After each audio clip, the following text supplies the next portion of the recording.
En esta serie de podcasts que he estado publicando en mis redes sociales referidas a mi libro Instinto de Barricada, de Editorial Primigenio, que salió en el 2022, hay una serie de recuentos de temas que he abordado en casi toda mi literatura, en todas mis elocuencias, mis libros de poesía, de cuentos, incluso en muchos de mis videos documentales.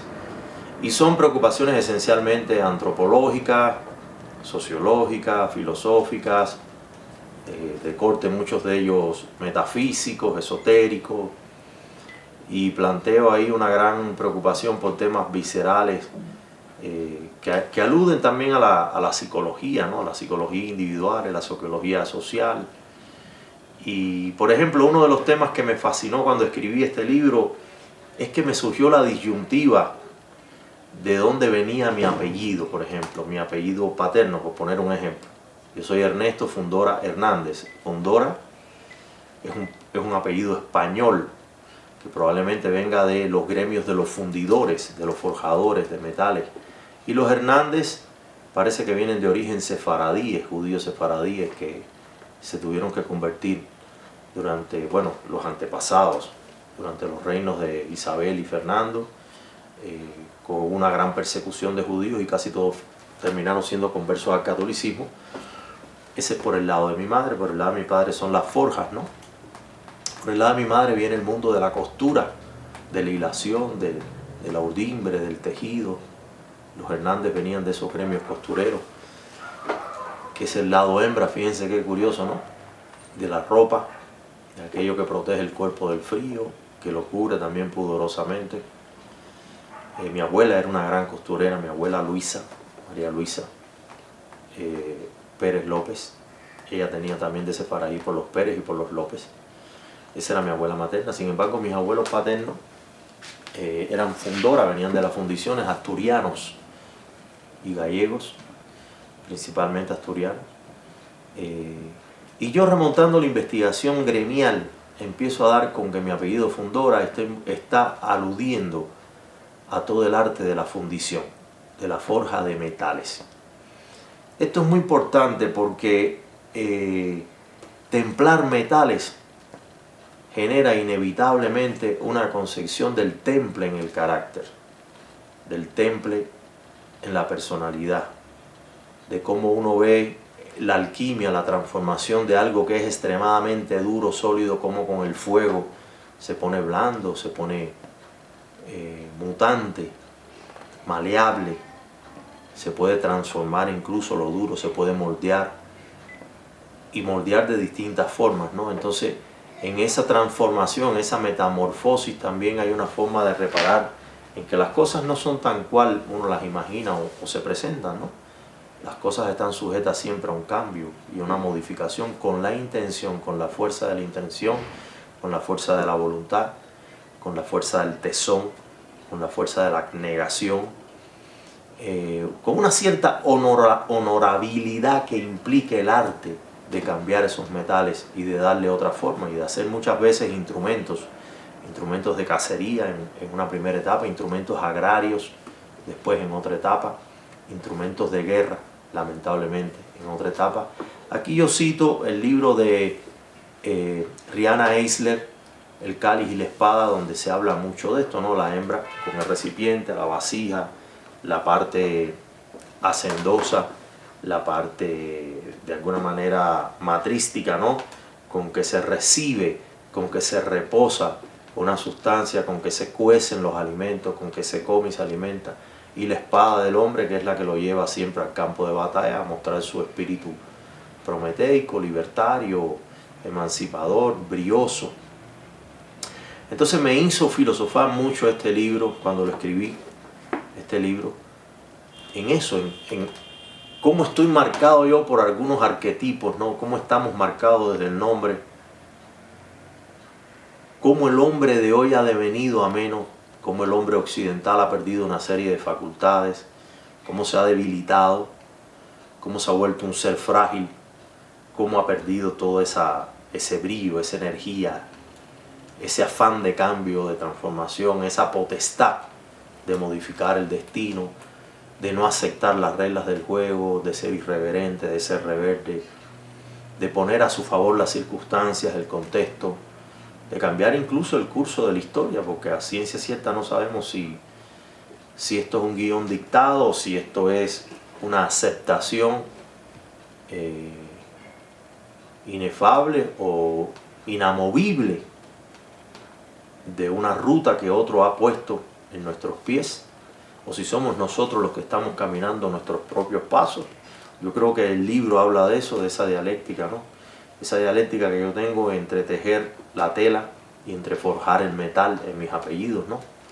Como eso me ha llevado a entender la vida con un lado yin y con un lado yang, en una duplicidad, de cómo saber manifestarme con suavidad para ciertas cosas y saberme manifestar con rudeza y con ímpetu para otras.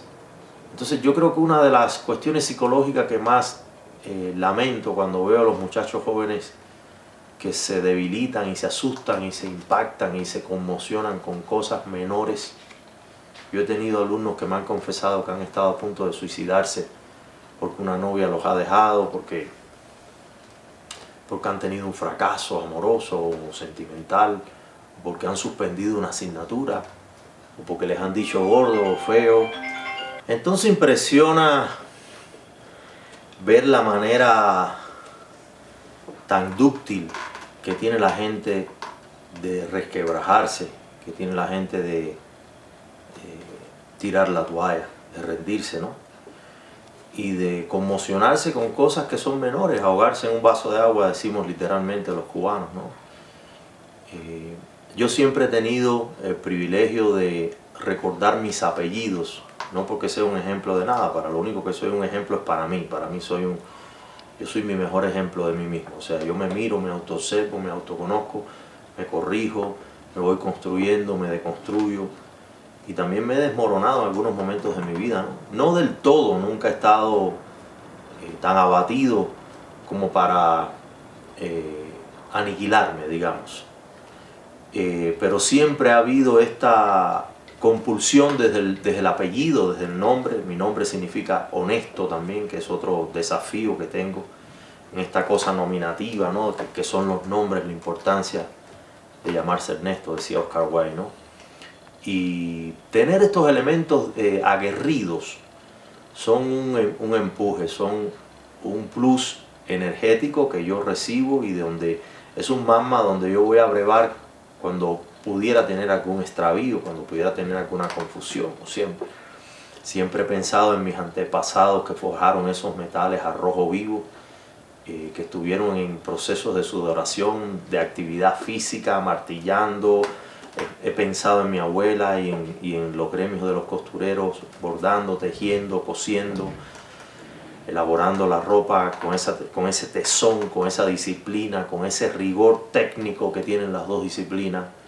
Entonces para mí es una inspiración, ¿no? Yo que soy hijo de inmigrante, ahora que está tan de moda con este nuevo mandato de Donald Trump, el tema de las fronteras, el tema de los movimientos humanos, de las migraciones, y vemos cómo son tratados los extranjeros que arriban a Estados Unidos, ¿no?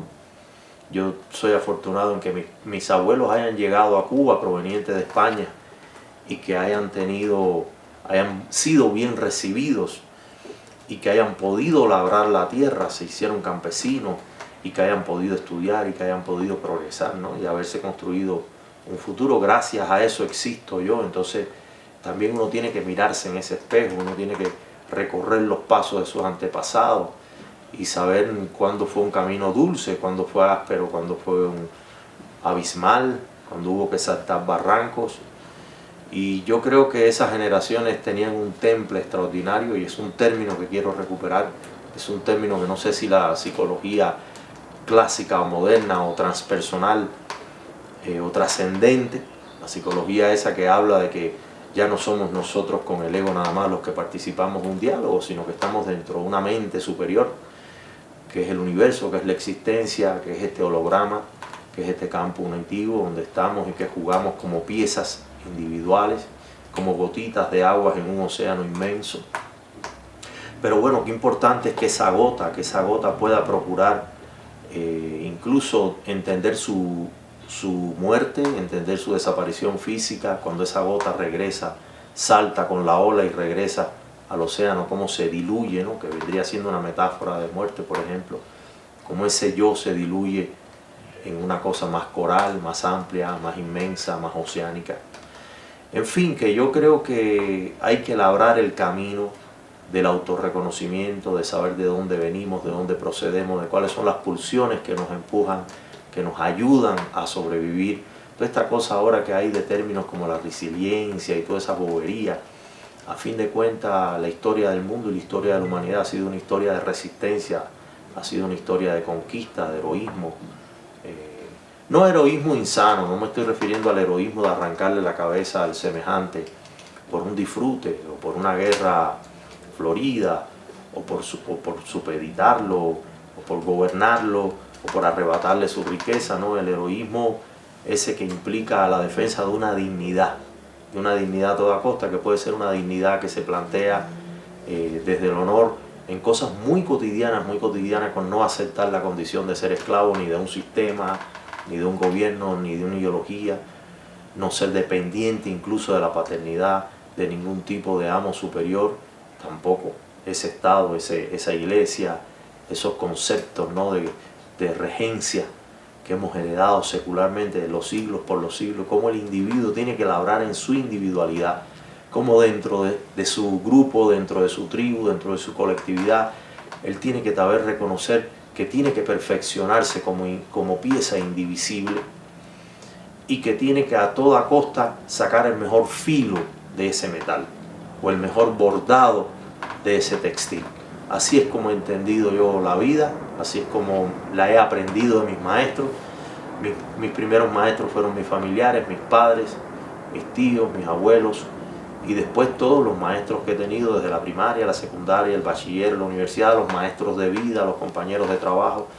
O sea que el temple es una pieza, una herramienta fundamental para encarar cualquier vicisitud de la vida, para salir airoso y para entender que estamos aquí capacitados y potestados para responder incluso a los designios divinos, a los designios de Dios. Y digo esto porque la humanidad se está acercando a una catástrofe mayor y lo sabemos que estamos en una decadencia absoluta como sociedad, como civilización, y que probablemente estemos ahí cerca. Se nos pronostican problemas cosmogónicos y cosmológicos serios y guerras posibles, guerras de otras dimensiones con tecnologías devastadoras, y creo que se necesita de ese temple para poder responder como individuos, como familias, como comunidad, como tribu, a todo este callejón sin salida en que nos ha tocado, este momento único que nos ha tocado vivir en una de las revoluciones tecnológicas más sorprendentes que la mente humana nunca hubiera imaginado. Entonces, bueno, yo recomiendo este libro que escribí justo para explicarme. Este libro lo escribí justo para explicarme todas estas cosas, porque los libros no se escriben para la vanagloria de ser vendidos o de hacerse famoso o de resarcir al ego. Los libros se buscan como pretexto de autoconocimiento y para que los amigos sepan quién es uno y cómo uno participa de la existencia.